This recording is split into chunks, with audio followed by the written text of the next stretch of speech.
Students, welcome once again in new session of chapter 4, class 10th English from the diary of Anne Frank.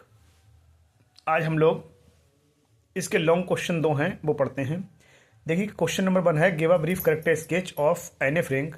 एने Frank का चरित्र चित्रण कीजिए। और करके पूछा है why does Anne need to give a brief sketch about her family. ठीक है, does she treat Kitty as an insider और एन आउटसाइडर।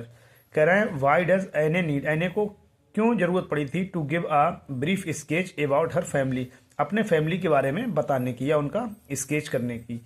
कह रहे does she treat Kitty as an insider insider और एन आउटसाइडर। मतलब कह रहे हैं कि किट्टी ने जो एने फ्रैंक है उसने किट्टी के लिए इनसाइडर या आउटसाइडर किस रूप में ट्रीट किया था।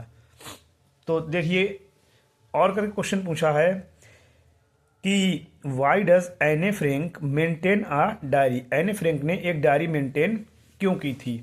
ठीक है, तो इसका आंसर बच्चों देखो, आंसर में कह रहे हैं कि एने Frank is a 13 years old school girl. एने फ्रैंक एक 13 साल की स्कूल की लड़की है। She lived with her grandma, वो अपनी ग्रैंडमा के साथ रहती है, अपनी दादी के साथ रहती है।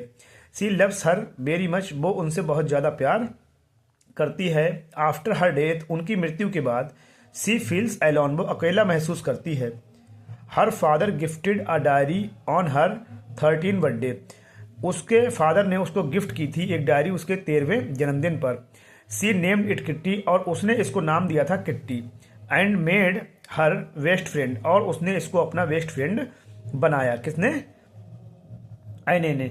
ठीक है, she writes her personal feelings in her diary, वो अपनी पर्सनल फीलिंग्स को अपनी डायरी में लिखती है। ठीक है, आगे देखिए कह रहे हैं कि अकॉर्डिंग टू हर, उसके अनुसार paper has more patience than people, paper में जो होता है ज़्यादा पेशेंस होता है देन पीपल, लोगों के मुकाबले। उसने कहा था कि पेपर जो है ज़्यादा धैर्य रखता है मुकाबले लोगों के। She dies in the concentration camp, अब वो मर जाती है कंसंट्रेशन कैंप में। आफ्टर हर डेथ, उसकी मृत्यु के बाद her father discovers her diary, उसके पिता उसकी डायरी को डिस्कवर कराते हैं। Which made her world famous, जो उसे वर्ल्ड फेमस बना देती है। ठीक है, तो ये तो रहा इसका लॉन्ग क्वेश्चन। दूसरा लॉन्ग क्वेश्चन जो है बच्चों, उसमें कहा है व्हाट डज एने राइट इन हर फर्स्ट ऐसे। मतलब दूसरा जो क्वेश्चन है वो ऐसे के बारे में है जो एने फ्रैंक ने ऐसे लिखे थे। तो कहा है कि व्हाट डज एने राइट इन हर फर्स्ट ऐसे, एने ने अपने पहले ऐसे में क्या लिखा था। और या व्हाट मेड मिस्टर कीसिंग अलाउ एने टू टॉक इन क्लास, किस बात से मिस्टर कीसिंग जो उसके मैथ्स टीचर थे उन्होंने अलाउ कर दिया था एने को क्लास में बात करने के लिए। ठीक है, और करके देखिए आगे और क्वेश्चन पूछे। नेक्स्ट क्वेश्चन पूछा है Anne says teachers are most unpredictable. Anne कहती है कि टीचर जो हैं अत्यधिक अनप्रिडिक्टेबल, मतलब अप्रत्याशित होते हैं।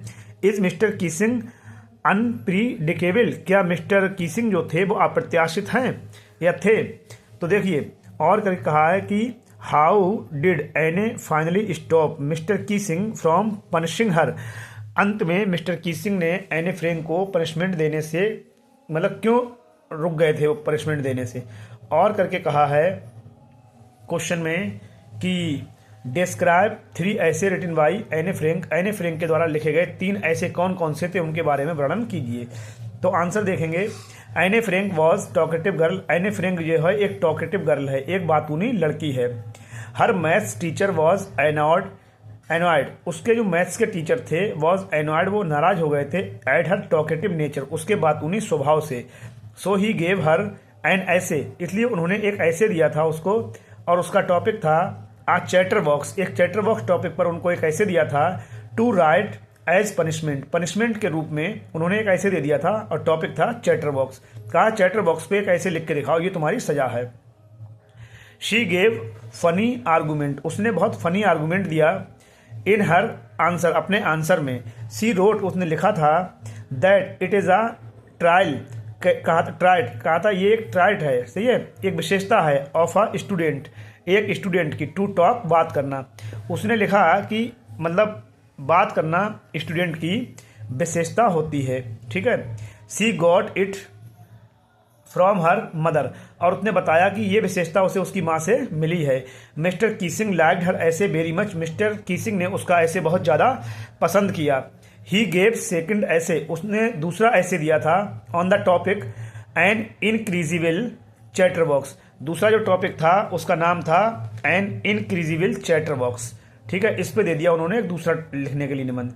आफ्टर दैट, इसके बाद ही गेव थर्ड ऐसे, उन्होंने तीसरा ऐसे दिया था on topic quack quack quack, तीसरा जो ऐसे दिया था उसका टॉपिक था क्वैक क्वैक क्वैक, इस पे दे दिया था उनने उसको निबंध लिखने के लिए। Anne answered in a verse form, verse form का मतलब होता है कि बड़ा चढ़ा गया अच्छे से, ठीक है। तो एन ए ने जो है वर्स फॉर्म में उसका आंसर दिया था। सी रोट अबाउट मदर डक, उसने लिखा था मदर डक के बारे में, एंड स्वान फादर, और स्वान फादर के बारे में, ठीक है। दे हैड 3 डकलिंग्स, उनके 3 डकलिंग्स थे, डकलिंग्स कहते हैं बच्चों के लिए, तो उनके 3 बच्चे थे। The father killed the ducklings, जो फादर थे, पिता थे, उन्होंने डकलिंग्स को मार डाला, उन बच्चों को मार डाला। बिकॉज दे क्विक्ड वेरी मच, क्योंकि वो बहुत ज़्यादा बोलते थे, ठीक है, बहुत ज़्यादा बोलते थे, इसलिए उन्होंने बच्चों को मार डाला। मिस्टर कीसिंग लाइक द ऐसे वेरी मच, मिस्टर कीसिंग ने जो ऐसे था वो बहुत ज़्यादा पसंद किया, ठीक है। ही रीड, उन्होंने पढ़ा था इट टू द क्लास, अब वो ऐसे जो था उन्होंने क्लास के सामने पढ़ा, पूरे बच्चों के सामने उस ऐसे को उन्होंने पढ़ा था जो एनी फ्रैंक ने लिख के दिया था। हुआ क्या था, आफ्टर दैट, इसके बाद मिस्टर कीसिंग स्टॉप्ड, मिस्टर कीसिंग ने स्टॉप कर दिया, मतलब रुक गए थे। पनिशिंग ऐने, ऐने को सजा देने से, मतलब उन्होंने ऐने को सजा देना बंद कर दिया। ही अलाउड, उन्होंने अनुमति दे दी थी हरमानी उसको, to talk in class, class में बात करने की। दस, इस प्रकार से मिस्टर कीसिंग वॉज अनप्रिडिकेबल, इस प्रकार से जो मिस्टर कीसिंग थे, सही है, वो अनप्रेडिकेटेबल थे, यानी कि अप्रत्याशित थे, ठीक है। तो ये हो गया इन दोनों क्वेश्चंस के आंसर। तो आशा करता हूँ बच्चों ये बहुत अच्छे से आपको समझ में आ गए होंगे। आप लोग इनको अपनी कॉपी पे लिख लें और इनको 1-2 बार पढ़ लें, आपको आराम से याद हो जाएगा। और देखिए बच्चों, एक काम है कि चैनल के लिए आप लोग सब्सक्राइब कर दें, और जिससे कि मतलब जो वीडियो मैं बनाऊँ वो आपके पास तक पहुँचती रहे, ठीक है, और थोड़ा सा मनोबल भी बढ़ता रहे, ठीक है बच्चों। तो चैनल को सब्सक्राइब करना ना भूलें। मिलते हैं अगली वीडियो में शॉर्ट क्वेश्चंस के साथ। थैंक यू बच्चों।